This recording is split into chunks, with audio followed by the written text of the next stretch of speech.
মানে মাথাটা একদমই গেছে। তোমাদের সঙ্গে খাওয়া দাওয়া উঠা বসা আমার শেয়ার না করলে একদম যেন ভালোই লাগে না। আজ ঘুম থেকে উঠে ঝটপট আমি রান্নাঘরে চলে এসেছি রান্না করতে।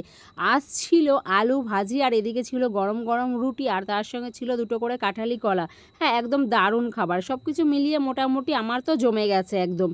তো খাওয়া দাওয়া তো আমি এখন করবো না, খাবারটা আগে বানিয়ে নিলাম, যেহেতু ছেলে স্কুলে যাবে তাই তাড়াতাড়ি আমি রান্নাটা সেরে নিলাম। তো ছেলেকে খেতে দিয়েই দেখো আমি চলে গেছি ঘরে। আমি গিয়ে কিন্তু ঘর গোছাতে শুরু করে দিয়েছি আর ঘরের সমস্ত কাজ সেরে নেবো। আর এদিকে আমাদের এখানে আজকে একটা খুব খারাপ ঘটনা ঘটে গেছে। একজন কিন্তু রেলে সুসাইড করতে এসেছিল আর সেখানে এসে কিন্তু তিনি মারা যাননি, কিন্তু তার নাকি শুনছি একটা হাত বাদ হয়ে গেছে। যাই হোক, তার সুস্থতা কামনা করি। আর এরকমটা যেন কারোর সঙ্গে না ঘটে। কি হবে, জীবনে তো ভালো মন্দ আসতেই থাকবে।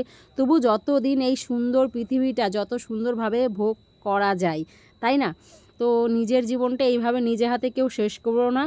তো মানে প্রবলেম তো সবার জীবনেই আছে কম বেশি, কারোটা দেখা যায় কারোটা দেখা যায় না, কেউ প্রকাশ করে কেউ প্রকাশ করে না, সমস্যা তো সবার জীবনেই আছে। কিন্তু উনি মারা যায়নি, তার হাতটা বাদ চলে গেল।